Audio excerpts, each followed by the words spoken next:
दोस्तों, आज हमारे साथ हैं एक ऐसा युवा चेहरा जो छोटे शहर से निकलकर सोशल मीडिया पर लाखों दिलों की धड़कन बन चुका है।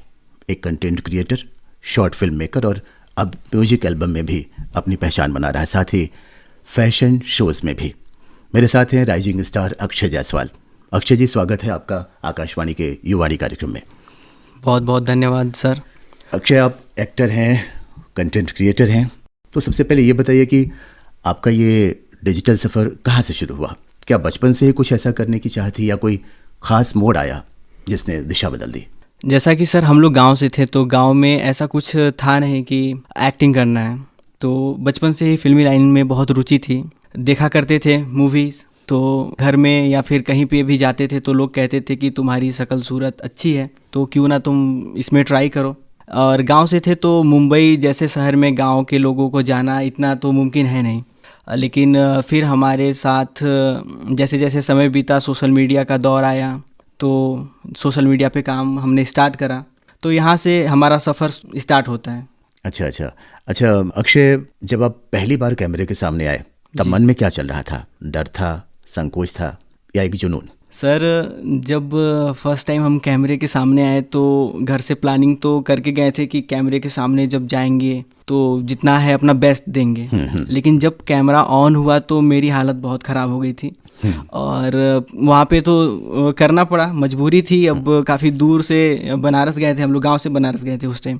तो सर वहाँ पे हम गए, कैमरा स्टार्ट हुआ तो कर कुछ नहीं पा रहे थे और ये सोच लिए कि अब नहीं करेंगे क्योंकि ये बहुत टफ़ है। जितना हम लोग सोच रहे थे कि आसान है, ऐसा कुछ भी नहीं है, बहुत टफ़ है। घर जाऊंगा, जो और भी कुछ है वो करूंगा, लेकिन ये तो नहीं करूंगा। तो ये सफ़र ऐसा था। जी, कहते भी हैं अक्षय कि माइक और कैमरा बाली होता है, यानी कि अब जब उसके सामने आप जाते हैं तो आधी शक्ति वो ले लेता है। बिल्कुल बिल्कुल सर, अभी भी ऐसा ही होता है। अक्षय, आप एक छोटे शहर से आते हैं, क्या उस शुरुआत में संसाधनों की कमी ने रुकावट डाली? हाँ जी सर, जैसा कि छोटे शहर से नहीं, छोटे गांव से हैं हम, तो बिल्कुल वहाँ से ऐसा लगता था कि गांव से होके आप इस चीज़ को अचीव तो कभी कर ही नहीं पाओगे। लेकिन अंदर एक जोश था, एक जुनून था कि नहीं करना है। तो रुकावट चाहे जितनी भी आई, उसे सामना किया गया और अभी भी कर रहे हैं। आपके वीडियोज़ हैं, शॉर्ट फिल्म्स हैं और म्यूजिक एल्बम भी हैं, ये सब बहुत मेहनत मांगते हैं। आप अपने दिन को कैसे मैनेज करते हैं? कोई डिसिप्लिन या रूटीन आपकी कैसी है? मेहनत तो सर हर एक चीज़ मांगती है, हर एक काम मांगता है, और ऐसा कोई काम नहीं है जो बिना मेहनत के हो जाए। नहीं, इसमें नेम, फेम, ग्लैमर सब कुछ है, तो इसमें हमें लगता है कुछ ज़्यादा एफर्ट की आवश्यकता होती है। हाँ, ये लोगों से आपको अलग बनाती है। तो इसमें मेहनत, अगर आपने चुना अच्छा है तो उसके लिए अच्छा बनना भी पड़ेगा। सही है। अगर आपने बड़ा कुछ सोचा है तो उसके लिए बड़ा कुछ करना भी पड़ेगा। सही है। तो बस एक जोश है और जुनून है। अपने रूटीन को, मॉर्निंग में हम लोग उठ जाते हैं, स्क्रिप्ट सोचते हैं, उस स्क्रिप्ट को मन में पहले कर लेते हैं कि कैसे कैसे शूट करना है, और उसके बाद उसे लोगों से करना थोड़ा सा टफ़ तो है, लेकिन अब धीरे धीरे आदत हो गई है तो अब बहुत ज़्यादा टफ़ नहीं लगता। बस ये लगता है कि कैसे और बेहतर लोगों को दिखा पाऊँ, बता पाऊँ और अच्छा कुछ समझा पाऊँ, एक अच्छा मैसेज दे पाऊँ। लोगों के सामने जो जाता है वो 1 मिनट या 2 मिनट का वो वीडियो क्लिप होता है। हाँ जी। कितना समय देते हैं आप? बेसिकली 1-2 मिनट के वीडियोस में हम लोग को कभी कभी 12 से 13 घंटे भी लग जाते हैं और कभी कभी 2-4 घंटे में भी हो जाता है। वो होता क्या है सर कि हमारे साथ कई आर्टिस्ट भी रहते हैं, तो अगर आर्टिस्ट अगर एक बार में टेक कंप्लीट कर दे रहे हैं तो वो एक बार में डन हो जाता है। लेकिन अगर आर्टिस्ट पे एक बार में टेक डन नहीं होता है तो हम लोग को रीटेक कम से कम 50 से 100 बार भी लेना पड़ जाता है उसको।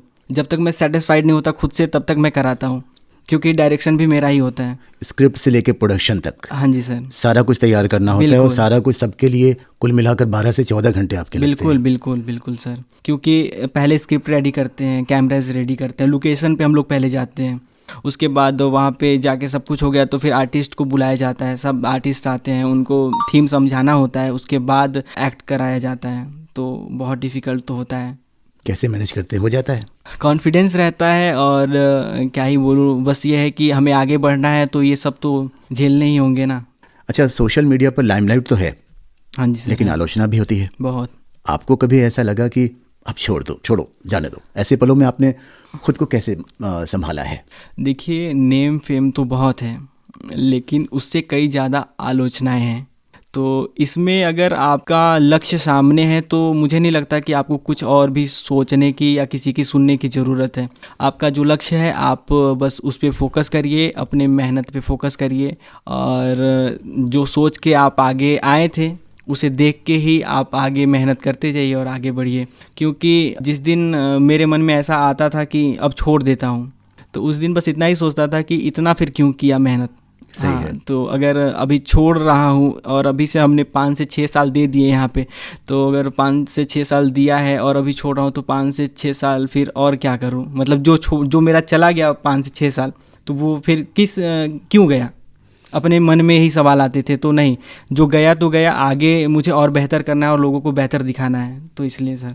अच्छा, हम काम करेंगे तो हमारे पास इतना समय ही नहीं होता है कि हम आलोचनाओं को सुने, है ना? जी बिल्कुल बिल्कुल, ये भी सही है। हाँ। अच्छा, कितने अभी फैन फॉलोइंग है आपकी अलग अलग सोशल मीडिया पे? ऑल ओवर बताऊं तो अभी तो 10 लाख फैन फॉलोइंग हो गई है। शुभकामनाएं हमारी आपके साथ हैं। आपकी टीम में कौन कौन है? क्या शुरू से अकेले करते रहे हैं या शुरू से ही टीम है आपके साथ? देखिए सर, सबसे पहली चीज़ कि कोई भी शुरुआत हम अकेले ही करते हैं, शुरुआत हमेशा अकेले ही होती है। लेकिन अब आपको ज़रूरत, तो किसी भी काम को करने के लिए ज़रूरत पड़ती है, जिस भी काम को आप करेंगे उसमें लोगों की ज़रूरत पड़ती है। तो पहले तो अकेले ही शुरुआत करा, लाइकी पे, टिकटॉक पे। उसके बाद हमने टीम बनाई और हमारे टीम में अभी हमारे साथ बहुत, मतलब जो स्टार्टिंग से हमारे साथ है वो मिस्टर सागर, मिस्टर खुशरोज, ये दो ऐसे मेरे दोस्त हैं जो कि हमेशा से मुझे सपोर्ट किए हैं। जब भी मैं डीमोटिवेट हुआ हूँ तो ये लोग सपोर्ट किए हैं कि नहीं, मैं हूँ तुम्हारे साथ और अभी हम लोग को बहुत आगे जाना है। तो ऐसे दोस्त, ऐसे भाई सबको मिलने चाहिए। अगर आप किसी काम को कर रहे हो तो मोटिवेट करने वाले, तो इन सब से बहुत हौसला मिलता है, बहुत अच्छा लगता है कि ऐसे साथी हैं और मुझे मिले। तो इन सब के साथ अभी आगे बढ़ रहा हूँ और ये लोग मेरे साथ भी हैं, और जहाँ तक आगे बढ़ूँगा ये लोग मेरे साथ रहेंगे भी। बहुत खूब। कहते हैं कि अपने आसपास हमेशा पॉजिटिव लोगों को रखना चाहिए। जी बिल्कुल, ये बहुत ज़रूरी है। मोटिवेट करते हैं। तो आपके दोस्त आपके साथ हैं। बिल्कुल, इसके लिए आपको बहुत बहुत बधाई। धन्यवाद सर।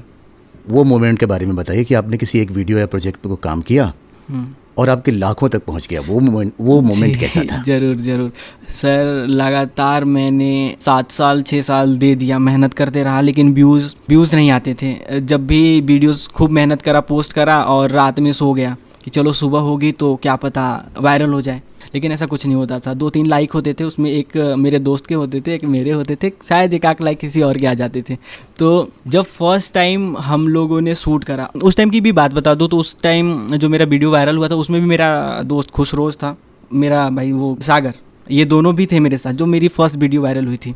तो हम लोगों ने अचानक से ऐसे शूट करा, कोई वो हम लोग का था नहीं कि वायरल होगी वीडियो, लेकिन महादेव की शूट हुई थी, सावन का महीना चल रहा था। तो हम लोगों ने शूट करा, पोस्ट कर दिया और 6 से 7 दिनों के बाद वीडियो उठना स्टार्ट कर दी। उस टाइम फर्स्ट टाइम मेरा कोई वीडियो ऐसा था जिसमें 100 के लाइक पड़े थे और सोनभद्र में 20 मिलियन व्यूज़ उसमें पड़े, 4 मिलियन लाइक थी। तो अविश्वसनीय था। अभी भी सागर, खुशरोज, जितने भी टीम है, सबको विश्वास नहीं हो रहा था कि यार ये कैसे हो गया। तो बस वो महादेव की कृपा थी और वहीं से हम फिर आगे का मेरा रास्ता और खुल गया और मेहनत करने की और चाह बढ़ी। तो ये ऐसा था सर। हम अपने श्रोताओं को बता दें कि हम बात कर रहे हैं एक्टर अक्षय जायसवाल से। अक्षय, आप अपने काम से यूथ को क्या संदेश देना चाहते हैं, खासकर छोटे शहरों के उन युवाओं को जो सोचते हैं कि हमसे नहीं होगा? देखिए, मेरा संदेश ये है कि अगर किसी काम को आप शिद्दत से करना चाहते हैं और निस्वार्थ करना चाहते हैं कि मैं वो काम सोच लिया हूँ और उसे करना है, बेसिकली सोशल मीडिया पे, अगर आप सोशल मीडिया पे आ रहे हैं तो आप समय लेके आए। समय सबसे ज़्यादा ज़रूरी है, पैसे हैं या नहीं है वो मैटर नहीं करता, लेकिन आपको समय देना पड़ेगा, क्योंकि ये लक का खेल है। आपकी पहली वीडियोस भी मिलियंस जा सकती है और आपके 100 वीडियोस भी फ्लॉप हो सकते हैं। लेकिन अक्षय, हम लग तो हमारा तब काम करेगा ना जब हम मेहनत करेंगे। हाँ जी सर, तो मेहनत तो करनी पड़ेगी, मेहनत हर चीज़ में है और सोशल मीडिया में तो ज़रूरत से ज़्यादा मेहनत है। समय देना पड़ेगा और खुद पे विश्वास करना पड़ेगा। कंटेंट अच्छा रखना पड़ेगा। कंटेंट अच्छा रखना होगा, जो लोग देखना पसंद करते हैं वो कंटेंट दीजिए, अच्छा कंटेंट दीजिए, बहुत टाइम दीजिए एडिटिंग में, वीडियोस के थीम में, कॉन्सेप्ट में, तो इस सब में आपको बहुत टाइम देना पड़ेगा।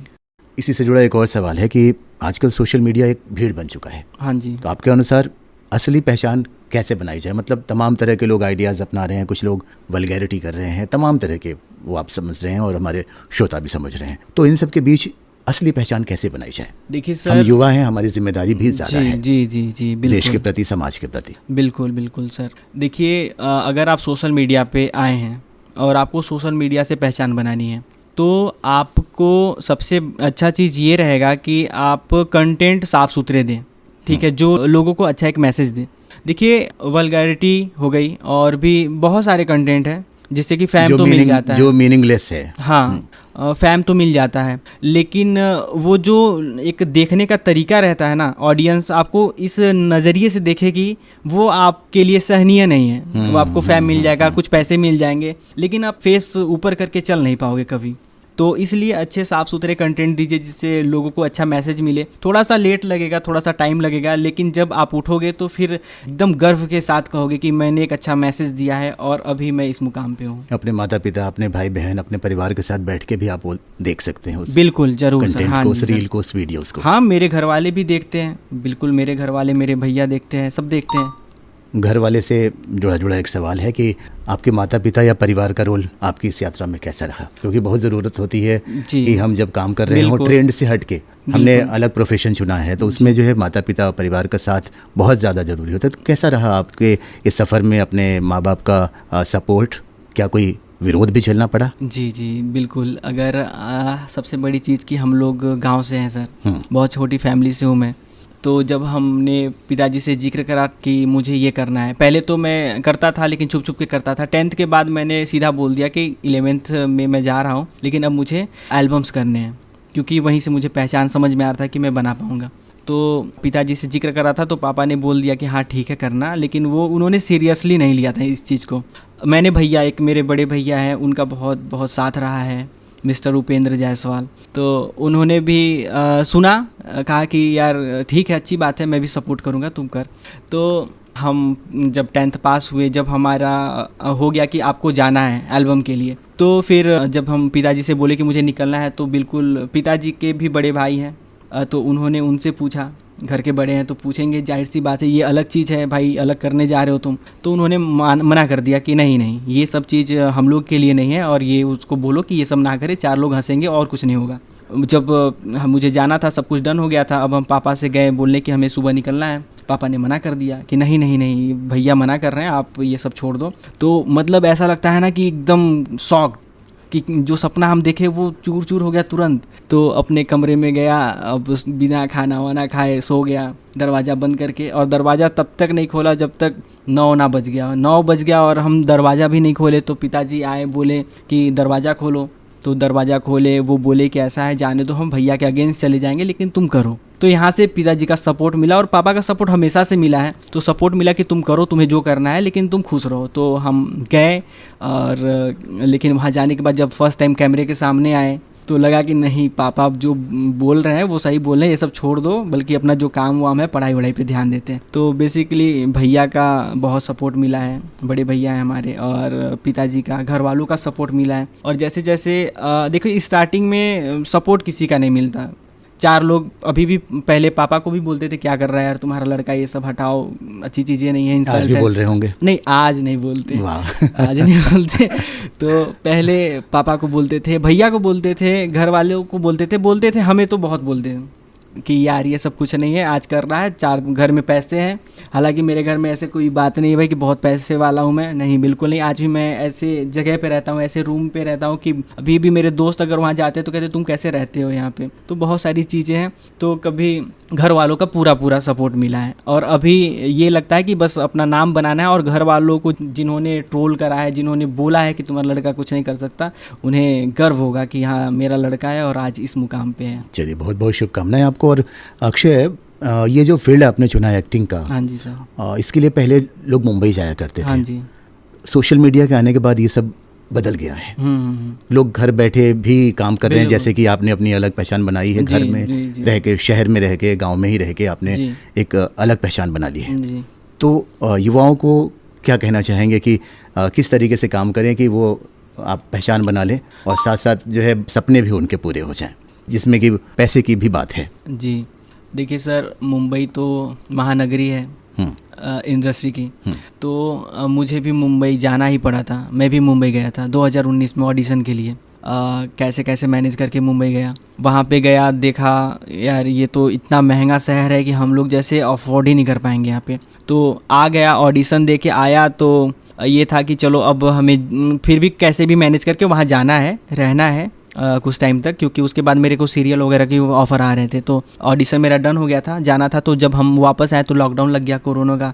तो अब इतना था नहीं कि फिर से हम मुंबई जाएं और ऑडिशन दें, इतने पैसे नहीं थे और घर वालों को इतना विश्वास भी नहीं था कि ये जाएगा और सब कुछ करके आएगा, ऐसा कुछ नहीं था। तो वापस आए और सोशल मीडिया पे काम किए। सोशल मीडिया देखिए बहुत बड़ा प्लेटफॉर्म है, जैसा कि आपने बोला कि कैसे काम करना चाहिए सोशल मीडिया पे। तो अभी के टाइम में सोशल मीडिया बहुत बड़ा प्लेटफॉर्म है। जो लोग भी अगर करना चाहते हैं वो अच्छे लेवल पे कर सकते हैं और लोगों को घर बैठे इंटरटेन कर सकते हैं, अपनी काबिलियत को दिखा सकते हैं। तो अभी मुंबई जाने की बहुत ज़रूरत तो मैं नहीं कहूँगा, क्योंकि मैं मुंबई नहीं गया, घर पे रह के ही मेहनत किया। लेकिन अगर आपकी तबीयत ख़राब है तो हॉस्पिटल जाना होगा। अगर आपको एक्टिंग सीखनी है तो आपको थिएटर करना होगा। तो अगर आप चाह रहे हैं कि मैं घर में बैठ के उतना मेहनत कर सकता हूँ और अपने आप को दिखा सकता हूँ कि मेरे में हुनर है, तो आप घर पे भी रह के और करके मेहनत आप सोशल मीडिया के माध्यम से लोगों को दिखा सकते हैं, अपनी मेहनत को, अपने फेम को।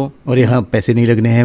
मुंबई जाने का मतलब कि खर्चा बहुत ज़्यादा, हाँ, स्ट्रगल बहुत ज़्यादा, बहुत स्ट्रगल, कंपटीशन बहुत है मुंबई में। तो क्योंकि आप जैसे जैसे पता नहीं कितने, देखिए सोशल मीडिया से पहचान अलग चीज़ हो गई और मुंबई में आप थिएटर आर्टिस्ट हो उसकी पहचान भी अलग हो गई। तो इसमें भी दो मुद्दे आते हैं। नहीं, जैसे हमारे पैशन ही है, मुझे एक्टिंग करना है, हाँ जी, तो मुझे मुंबई जाने की क्या ज़रूरत है। सोशल मीडिया से आपको फेम मिल जाएगा, जो नाम है वो हमें लगता है कि 10 लाख लोगों में से एक ऐसा बंदा होता है जिससे कि पहचान मिल पाती है मुंबई में, क्योंकि सोशल मीडिया पे पता नहीं कितने लोग हैं। अच्छा, ये एक सीढ़ी है। हाँ, मतलब सोशल मीडिया एक सीढ़ी है। हाँ, हमें मंजिल तक पहुंचना है तो हमें मुंबई का रुख करना होगा। सोशल मीडिया आज है कल नहीं रहेगा, लेकिन आप इंडस्ट्री में इन्वॉल्व हो गए तो इंडस्ट्री पता नहीं कब से है और कब तक रहेगा। हाँ, इसका सोशल मीडिया का तो कोई भरोसा नहीं कि कब बंद हो जाए। कौन सा आप पहचान बना ली है तो अपना पहचान अगर आपका बन गया है तो आप बिल्कुल मूवीज़ ट्राई करिए, ऑडिशन दीजिए, सीरियल ट्राई करिए। तो आपको करना चाहिए, नहीं कि अगर फैन फॉलोइंग बन गई तो हम घर पे, क्योंकि सोशल मीडिया का कोई गारंटी नहीं है। मतलब अपने काम से संतुष्ट नहीं होना है, करते रहना है मेहनत। बिल्कुल बिल्कुल, और लगातार मेहनत करनी है। हाँ जरूर जी, सही है। अभी आप क्या क्या कर रहे हैं? मैं तो अभी सोशल मीडिया पे वर्क कर रहा हूँ, यूट्यूब, इंस्टा। उसके साथ साथ क्या बनाते हैं आप, बताएं हमारे श्रोताओं को। कंटेंट बनाता हूँ, कुछ अच्छा मैसेज देता हूँ, शॉर्ट वीडियोस वगैरह, स्क्रिप्टेड वीडियोस रहती हैं, तो ये सब मैं बना के इंटरटेन करता हूँ लोगों को। और इसके साथ साथ मैं एल्बम्स भी करता हूँ, मेरी मूवीज़ भी हो सके तो अभी मुहूर्त वगैरह होने वाली है। क्या बात है। बाकी फैशन शो भी करता हूँ मैं, मिस्टर लखनऊ, मिस्टर कानपुर भी रह चुका हूँ। तो मतलब फिल्मी लाइन से जितनी भी चीज़ें हैं उसमें मैं इन्वॉल्व हूँ। अपने आप को आज कहाँ देखते हैं आप सर? अब क्या मंजिल के करीब हैं या अभी बहुत कुछ करना है? नहीं, जो मेरा लक्ष्य है मुझे इतना ही लगता है कि मुझे एक सीढ़ी मिल गई है, पूरा सीढ़ी चढ़ना है, और कितना चढ़ना है ये पता नहीं, लेकिन अभी ऐसा मुझे नहीं लगता कि मैं सक्सेस हूँ, बिल्कुल नहीं। बस ये अच्छा लगता है कि अब मेरी मेहनत लोग देख रहे हैं, तो मतलब मुझे सीढ़ी मिल गई है। तो अब सीढ़ी 100 चढ़ना है कि 1000 चढ़ना है कि 1 लाख चढ़ना है, लेकिन मैं चढ़ूँगा। ये अंदर जुनून और जोश है। गोल, सपना क्या है आपका? पर्दे पे दिखना, फिल्म, वेब सीरीज। बिल्कुल। वाह, मतलब आप सिल्वर स्क्रीन पर दिखना चाहते हैं। और चलिए, हमारी शुभकामनाएं आपके साथ हैं कि आप हमारे स्टूडियो में आए। आपका बहुत बहुत शुक्रिया। आप जैसे युवाओं की कहानियां इस देश के लाखों युवाओं को ये भरोसा देती है कि हालात चाहे जैसे भी हों, हौसले अगर जिंदा हैं तो मंजिल बहुत दूर नहीं है। शुक्रिया हमें प्रेरित करने के लिए, हमारे श्रोताओं को प्रेरित करने के लिए। Thank you so much sir. तो दोस्तों, आज हमारे साथ थे actor, content creator Akshay Jaiswal.